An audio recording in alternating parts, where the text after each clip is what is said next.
आप देख रहे हैं कहानी कुर्सी की का ये खास एपिसोड सीधे संसद भवन के बाहर से लाइव। हमारे साथ मेहमान लगातार बने हुए हैं हर्षवर्धन त्रिपाठी जी, विजय त्रिवेदी जी और हमारे राजनीतिक संपादक देवेंद्र पराशर। और सब लोग ये जानना चाहते हैं कि आखिर इस विशेष सत्र में कौन से ऐतिहासिक फैसले लिए जाने हैं जो प्रधानमंत्री कह रहे हैं। देवेंद्र पराशर के हम लोग खूब पीछे पड़े थे कि ये बताएंगे आपको जल्दी कुछ जो भी जानकारी इनके पास आती है, तो कुछ कामयाबी मिली देवेंद्र? और सर कुछ हद तक इंडिकेशन, और वो उस इंडिकेशन के पीछे उनका क्या एटीट्यूड है, क्या मंशा, मैं नहीं कह सकता, लेकिन सरकार के कुछ सोर्सेज ने ये इंडिकेट करना शुरू किया कि हो सकता है कि जैसा आप लोग कह रहे हैं वैसा हो जाए। लेकिन एग्जैक्ट लाइन में आपको बताऊं तो वो यही है, जैसे पूछा गया है कि क्या महिला आरक्षण बिल लेकर आया जाएगा, तो सरकार के कम से कम दो सोर्सेज ने ये कहा कि संभव है कि ऐसा हो जाए और जैसा आप कह रहे हैं वैसा वेडनेसडे को हो सकता है। लेकिन जब तक ऑफिशियली पूरे तरीके से कंफर्म नहीं किया जा सकता, आप समझ सकते हैं कि हम लोग उस रूप में इसको नहीं बता पाएंगे। लेकिन ये चर्चा कितनी ज़्यादा हो रही है और पहली बार सरकार के लेवल पर भी कुछ इंडिकेशन आने शुरू हो रहे हैं, कुछ सोर्सेज के द्वारा आने शुरू हो रहे हैं। लेकिन उस सोर्स के द्वारा जहां से इन्फॉर्मेशन सौरभ जब आए तो आप यकीनी तौर पे कहते हैं किसी बात को, वहां अभी भी टाइट लिप्ड मामला है, वहां से अभी कोई भी इंडिकेशन नहीं है। इसलिए फिलहाल थोड़ा इंतजार रखना होगा। ये ज़रूर है कि पार्लियामेंट कॉरिडोर में आज इसी बात को लेकर चर्चा हो रही है, चाहे सत्ता पक्ष हो या फिर विपक्ष। देखिए, हर तरफ से ये बात कहीं अचानक से उठना शुरू हुई है। कांग्रेस पार्टी ये कह रही है, विपक्ष की तमाम और पार्टियां ये कह रही हैं, बदरुद्दीन अजमल AIUDF वाले वो कह रहे हैं आप महिला आरक्षण का विधेयक लाइए, हम आपके साथ खड़े हुए हैं। सरकार की सहयोगी दल जो है वो इस बात को कह रहे हैं। इसीलिए इस बात ने थोड़ा सा जोर पकड़ा है और इसको लेकर के शोर ज़्यादा हो रहा है। और जैसा हमने आपको कहा, हर्षवर्धन जी बार बार चर्चा में कह रहे थे, ये बड़ा लो हैंगिंग फ्रूट है सरकार के लिए, क्योंकि अगर आप जो मसौदा चला आ रहा है पिछले 17 वर्षों से, जो पार्लियामेंट में है मौजूद, राज्यसभा में पारित हो चुका है, केवल लोकसभा में उसको पास करना है जहां बीजेपी के पास मेजॉरिटी है, कोई दिक्कत नहीं है, वो है महिला आरक्षण का ये विधेयक। और अगर उसी रूप में अगर आप उसको पारित करना चाहते हैं तो कोई संकट नहीं है, कम से कम इसको कानूनी शक्ल देने में। अब सवाल यही है कि क्या यही वो चीज़ है जिसका जिक्र प्रधानमंत्री कर रहे थे इशारों के अंदर। लेकिन फिर दूसरी बात वहीं आ जाती है कि अगर ये वाकई यही चीज़ है तो फिर इस बात को लेकर के इतनी सीक्रेसी क्यों इतना जो है छुपा करके इस काम को किया जाए? नहीं, दरअसल कर सकते हैं। एक जो बात आप कह रहे हैं ना, मुझे बार बार यही लगता है, महिला आरक्षण बिल तो ऐसा है ना कि सरकार ने जब एजेंडा पेश किया, वो कहती कि देखिए वुमेन रिजर्वेशन बिल है, अब CEC वाला बिल उसको वापस लेना पड़ा। महिला आरक्षण बिल उसे वापस लेने की जरूरत नहीं थी, वो तो सब हाथों हाथ लेते और देश भर में ये मैसेज जाता कि प्रधानमंत्री नरेंद्र मोदी ये एक बिल लेकर आ रहे हैं, ये उनकी सरकार महिलाओं के साथ खड़ी है। निश्चित तौर पर सबसे आसान है, आसानी से हो सकता है, कुछ करना नहीं। लेकिन मुझे इसीलिए संदेह उत्पन्न हो जाता है कि अगर सरकार ये काम करना चाहती तो आज सोनिया गांधी जी की चिट्ठी है, बदरुद्दीन अजमल की चिट्ठी है, दूसरे नेता कह रहे हैं, सब कह रहे हैं भाई लेके क्यों नहीं आ रहे हो।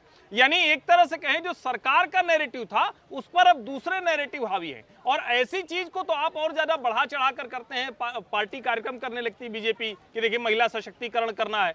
अब इसी के बीच में जगदीप धनखड़ जी का बयान आता है, संघ प्रमुख की तरफ से आ जाता है प्रतिनिधि सभा से कि ठीक है हमें इसको आगे बढ़ाना है। तो बड़ा एक तरह से कहें कि कॉन्ट्राडिक्टरी टाइप के सिग्नल्स हैं और इसीलिए किसी को भी ये बता पाना कठिन हो रहा है कि होगा या नहीं होगा। आपके सूत्र स्क्रीन पर चलने लगे हैं देवेंद्र, अब हम कुछ नहीं कर सकते। देखिए और सौरभ, यही खतरा रहता है कि जैसा कि बार बार मैं इस बात को क्लियर भी कर रहा था कि उन सोर्सेज के मार्फत, जैसे जिसे आप कहते हैं ना कि रियल टॉप सोर्स, जहां से इंफॉर्मेशन अगर आ गई तो आप यकीनी तौर पर कह सकते हैं कि ये होने ही जा रहा है। वहाँ से ये इन्फॉर्मेशन नहीं है, उसके नीचे के लेवल का ये इन्फॉर्मेशन है और उस आधार पर ये सारी चीज़ें चल रही है। लेकिन निश्चित तौर पे इंतज़ार करना चाहिए इस बात का कि जिन सोर्सेज के बारे में हम लोग बात कर रहे हैं या तो ऑफिशियल कंफर्मेशन आ जाए या एटलीस्ट उस लेवल के सोर्सेज के मार्फत ये इन्फॉर्मेशन आए कि हाँ हम लोग ये काम करना चाह रहे हैं। लेकिन सौरभ, जैसे पहले मैंने बताया कि सरकार के अंदर भी जो इंडिकेशन जिसकी चर्चा हो रही है बुधवार को, वो पहली बार ये सरकार की तरफ से आना शुरू हुआ। अभी तक सरकार की तरफ से भी कुछ भी नहीं आ रहा था, लेकिन कम से कम दो सोर्सेज ने आज थोड़ा इशारा किया कि संभव है कि जो चीज़ आप यही अपने आप में बड़ी खबर है कि कम से कम जो आप जैसा आपने कहा टाइट लिप्ड थी सरकार, कहीं से कम इसको रूल आउट नहीं किया किसी ने। इसके पीछे दो लॉजिक सौरभ रहता है। पहली बात तो ये कि क्या वो लोग भी इस पॉपुलर सेंटीमेंट के आधार पर इंफॉर्मेशन दे रहे हैं या वाकई उनको वहां से जानकारी मिली है, और इसलिए हम लोग उसमें भ्रम की जो जगह है ना, संदेह की जो जगह है वो बरकरार रह जाती है कि बहुत बार ऐसा होता है कि नेता पॉपुलर सेंटीमेंट के देख कर अपना एक ओपिनियन बना लेते हैं, उसके आधार पर वो राय दे देते हैं क्योंकि उनके पास खोने के लिए कुछ नहीं होता। दूसरी चीज़ की जो आपने बताया कि अगर ये सरकार को करना होता तो बहुत ढोल तमाशे के साथ बहुत पहले डिक्लेयर्ड वे में करती। उसके पीछे भी सौरभ एक पॉलिटिक्स ये रहती है, और इस बिल को लेकर तो है ही कि इसमें आपके अपने अंदर का जो ढांचा है वो भी ऐसे बड़े क्रांतिकारी फैसले को आसानी से स्वीकार नहीं कर सकता। जैसे बीजेपी के सांसदों से आप पूछेंगे तो उनमें से कई ऐसे होंगे जो कि इसकी ज़ोरदार मुखालफत करेंगे, क्योंकि उन्हें ये चिंता रहेगी कि ऐसा तो नहीं कि उनकी सीट रिजर्व हो जाएगी।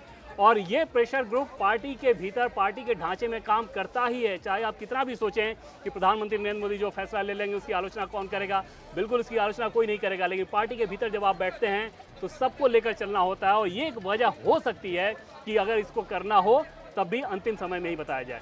बिल्कुल ठीक है, मतलब कि अगर कोई विरोध होना होगा तो बाद में देखा जाएगा, पहले तो आप कर लीजिए काम। बिल्कुल, एक बार अगर आप फैसला ले लेते हैं तो फिर उसके बाद विरोध का मतलब नहीं रह जाता है। लेकिन अगर आप ओपिनियन बनाने लगते हैं, और जैसा कि हमने देखा था कि पहले शुरू में लालकृष्ण आडवाणी के घर पर एक बार बैठक हुई थी, तब बीजेपी जब अपोजिशन में थी तो बीजेपी के बहुत सारे सांसदों ने उसकी मुखालफत की थी, उन लोगों ने उसका विरोध किया था। तो प्रधानमंत्री नरेंद्र मोदी को भी बखूबी मालूम है कि इतना बड़ा अगर फैसला है, अगर ये फैसला करना है तो उसको अंतिम समय तक ही वो लेके जाना चाहिए। विजय जी ने भी कुछ सूत्र झाड़ पोंछ के निकाले हैं अभी। हाँ, नहीं, सूत्र की बात नहीं है, क्योंकि ये सबसे, मैं तो केवल इसलिए बात कर रहा हूँ कि अमृत काल के लिए के मौके पर यदि विशेष सत्र बुलाया गया है तो हिंदुस्तान की राजनीतिक तस्वीर बदलने के लिए इससे बड़ा काम नहीं हो सकता।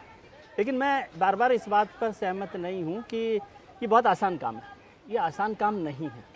यदि जो देवेंद्र ने आज अब बात साफ कर दी ना कि विद इन पार्टीज, केवल बीजेपी नहीं, कांग्रेस में भी और पार्टियों में भी जो मेल एमपीज हैं वो इसके खिलाफ है, क्योंकि उन्हें डर लगता है कि उनके तो फिर सारा की सारी जो एक्सरसाइज है पॉलिटिकल वो ख़त्म हो जाएगी, उनका जो संसदीय क्षेत्र है वो ख़त्म हो जाएगा जब वहाँ पर कोई आ जाएगा। दूसरा तर्क जो बार बार दिया जा रहा है कि यदि एक बार आपने वो महिला एमपी के लिए सीट कर दी तो वहाँ पर जो पहले एमपी था वो काम नहीं कर रहा। महिला एमपी इसलिए काम नहीं करेगी क्योंकि उसको अगली बार तो वहाँ से आना नहीं है चुनाव लड़कर, तो वो भी एक कॉम्प्लिकेशन। और ये कोटा विद इन कोटा एक बहुत महत्वपूर्ण इम्प्लीकेशन है, कॉम्प्लिकेशन है इस बिल का। मुझे नहीं लगता कि ये सरकार जिसके साथ 38 दल हो, जिसमें ज़्यादातर दल ओबीसी सपोर्ट करने वाले हों, वो without quota within quota के इस बिल को लेकर आ जाए। ये सामान्य तौर पर सोचा तो किसी ने ये भी नहीं था कि 370 भी हट जाएगा या जीएसटी भी, 370 में ऐसा नहीं था। हाँ। आप इसको समझिए, ये बहुत ही सोशली कॉम्प्लिकेटेड बिल है। नहीं अब, लेकिन जब एक नहीं, हो तो मेजर सकता पार्ट है, ऑफ अपोजिशन खुद ये कह रहा है कि हम चाहते हैं कि आप लाइए इसको। हर क्रांतिकारी कदम होता ही है फैसला। मैं कह रहा हूँ कि इतना आसान काम नहीं है। और बिल को लिस्ट करने में तो सबसे बड़ा फायदा क्या होता है सरकार को, कि बिल अगर वो लिस्ट कर देती है तो वो अपनी मंशा बता देती है कि भाई हमारी मंशा है इस बिल को पास कराने की। जैसे कांग्रेस जो है लगातार राज्यसभा में बिल पास कराने के बाद ये कर रही है ना, लेकिन 2010 में ये बिल पास हुआ था, आपको पता है। और उसके बाद 2014 तक यूपीए सरकार थी, उस समय भी कांग्रेस और भारतीय जनता पार्टी दो बड़े दल थे जो इस बिल के साथ थे। क्यों नहीं पास हुआ लोकसभा में? इतनी मेजोरिटी किसी के पास नहीं थी। आज जो ताकत है सरकार नहीं थी, और हर दल इस मुद्दे पर अपनी राय खुलकर रख रहा था। आज शायद कोई इस स्थिति में नहीं है जो परिवर्तन हुआ। और दूसरा ये है कि जब हम अभी महिला आरक्षण बिल की बात कर रहे हैं तो वो तो वही वाला मसौदा है ना। अगर मसौदा बदलेगा तब तो इस सत्र में कहाँ हो पाएगा, वो उसी मसौदे पर जाएगा, तो कोटा विद इन कोटा थोड़ी ना लागू होगा। वो तो जस का तस अभी जो राज्यसभा में है उसी को आप लोकसभा में पारित कराएंगे, तो उसमें तो कोई बहुत बड़ी मुश्किल नहीं दिखती है। नहीं, वो बिल का एग्जीक्यूशन ही मुश्किल में है। आप समझ ही नहीं रहे बात। जो बिल पास हुआ राज्यसभा में उसको लेकर भी क्यों बहस होती रही, क्योंकि वो बिल प्रैक्टिकली एग्जीक्यूशन में बहुत कॉम्प्लिकेटेड है। उसको 180 सीटों को करना और फिर उसको हर बार मूव करना, वो बहुत अलग अलग तरीके के कॉम्प्लिकेशंस उसमें हैं। और इसी वजह से वो राज्यसभा में पास होने के बाद भी, क्योंकि राज्यसभा में सरकार अपना एक पब्लिक फेस रखना चाहती थी, यूपीए सरकार सोनिया गांधी जी के नेतृत्व में, कि भाई हम महिलाओं के साथ हैं। लेकिन लोकसभा में क्यों नहीं आई? क्योंकि उसके दो कॉम्प्लिकेशंस हैं, एक उसको एग्जीक्यूट करना और दूसरा। चलिए ये बातें तो अगर ये चीज़ आ रही है तो उसकी डिटेल्स में हमको पता चलेंगी जी। लेकिन क्या ये मंशा है सरकार की कि यही कदम जो है उनको आगे बढ़ाना है? कम से कम सरकार की ओर से इसे इनकार नहीं किया जा रहा है। देवेंद्र फडणवीस ने हालांकि बार बार ये भी क्लैरिफाई किया कि उनके टॉप सोर्सेज ने कोई कंफर्मेशन इस खबर पर नहीं दी है, लेकिन कुछ सोर्सेज से ज़रूर इस किस्म की बात जो है दोबारा उनको प्रतिध्वनि सुनाई दी कि हाँ ये मुमकिन है। लेकिन क्या यही होगा? ये बिल्कुल ऐसा किसी भी तरह से किसी भी टॉप सोर्स की तरफ से नहीं कहा जा रहा है। लेकिन देखिए अब जो अंतिम 3 दिन होंगे इस विशेष सत्र के, उन्हीं 3 दिनों में कुछ ये काम होना है, बड़ा काम होना है, तो वो क्या होगा उस पर हम लोग आगे भी बात करते रहेंगे। लेकिन बुनियादी सवाल पर फिर आते हुए देवेंद्र, क्यों आखिर इसको इतना सीक्रेट रखा जा रहा है? आप सरकार की वर्किंग समझते हैं, आप इस सरकार की लीडरशिप का माइंडसेट समझते हैं, क्या ऐसी चीज क्यों है भला ऐसा कि भाई किसी को ना बताया जाए? और सौरभ, प्रधानमंत्री नरेंद्र मोदी के काम करने के तरीकों को देखें तो सबसे बड़ी सोच उनकी ये रहती है कि पहले काम कर लो और काम करने के बाद उसके बारे में जो कुछ बताना है बताओ। और ये चीज़ बड़े फैसलों को तो छोड़ दीजिए, छोटे से छोटे मामले में भी ऐसा ही होता है और पार्टी भी आजकल इसी रूप में चलती है। जैसे पार्टी से आप पूछिए, फॉर एग्जांपल कि प्रधानमंत्री नरेंद्र मोदी का अभी जन्मदिन था, एक सप्ताह पहले अगर पार्टी के लोगों से अगर आप बात करेंगे कि भाई जन्मदिन पे क्या कार्यक्रम किया जाना है, वो आपको नहीं बताएंगे। वो ये बताएंगे कि अभी विचार चल रहा है, अभी बातचीत हो रही है, अभी हम लोग प्लान कर रहे हैं। वो अंतिम समय तक लेकर जाएंगे और फिर अंतिम समय पे उसको बताएंगे। उसके पीछे 2-3 चीज़ें रहती हैं। पहली बात तो ये कि ऐसा नैरेटिव ना चला जाए कि अगर आप अपने फैसले को बदलें तो फिर वो बात पब्लिक डोमेन में आ जाएगी, देखो ये पीछे हट गए। दूसरी चीज़ ये रहती है कि आप अपने अंदर भी, जैसे इस महिला आरक्षण बिल की अगर हम बात करें तो इसको अगर फैसला लेना है तो उसमें जो सबसे बड़ी चुनौती होगी वो यही होगी कि बीजेपी का ढांचा भी उसको उसी रूप में स्वीकार कर ले। और जब आप आखिरी समय पर ले जाकर कोई फैसला कर लेते हैं तो वो फैसला फिर एक बार जैसे ही लागू हो गया तो फिर सबके लिए वो मान्य हो जाता है। एक चीज़ जैसे आप तुलना के हिसाब से देखें तो धारा 370 को हटाना और महिला आरक्षण बिल को लोकसभा में लेकर आया जाना, महिला आरक्षण को बिल को लेकर आया जाना, ये बहुत आसान काम है बनिस्पत वो जो फैसला था। क्योंकि उस फैसले में सौरभ सबसे बड़ी चिंता थी कि जो विपक्षी दल थे बयानों के मार्फत जिस प्रकार के वायलेंस का वो इशारा करते रहते थे, अगर वो वायलेंस सड़कों पे दिखता तो आप अंदाज़ा लगा सकते हैं कि सरकार के लिए कितनी बड़ी मुसीबत होती, क्योंकि वहाँ पर सिर्फ नेशनल मामला नहीं था, वो एक इंटरनेशनल इशू बनता।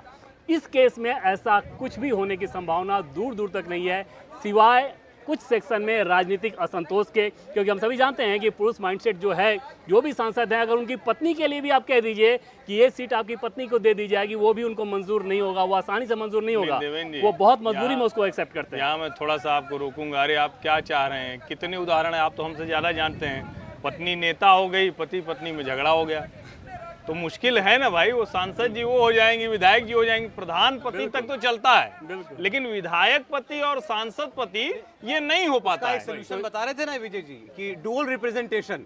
नहीं, मुझे लगता है लोकसभा में, विधानसभा में एक महिला के लिए, पुरुष के लिए नहीं बता रहा, मैं कह रहा हूँ 1952 और 57 में हम हिस्ट्री से ही सीखते हैं। आज तो हिस्ट्री सीखने का ही दिन है ना। आज जो दिन है संसद में, हम पार्लियामेंट्री हिस्ट्री को याद कर रहे हैं ना। तो 1952 और 57 में हमारे पास ये SC ST का रिजर्वेशन नहीं था। तो उस समय फर्स्ट फेज में ये किया गया कि 180 सीट्स पर SC ST सीट्स को ड्यूअल मेंबर कर दिया जाए। तो जनरल कैटेगरी और SC ST, उससे ये होता है कि आप एक फर्स्ट फेज में एक्सेप्टेंस ला रहे हैं ना। यदि मान लीजिए 180 सीटों पर 2 मेंबर हो जाते हैं तो जो MP बैठा हुआ है उसको कोई परेशानी नहीं हो रही ना, उसको कोई खतरा नहीं। मुझे कल से आप वैसे दूसरे व्यक्ति हैं जिसने ये बात कही है, मैं नाम लेना, मैं पॉलिटिकल हिस्ट्री की बात कर रहा हूँ, पार्लियामेंट्री हिस्ट्री की बात। ये बात किसी और ने भी कही कि ये भी हो सकता है। और सोशल रिफॉर्म जो है ना, social reform step by step होते हैं। सोशल रिफॉर्म देखिए, 370 को महिला आरक्षण से मत जोड़िए। 370 पॉलिटिकल मसला था, वो सोशल रिफॉर्म का मसला नहीं था।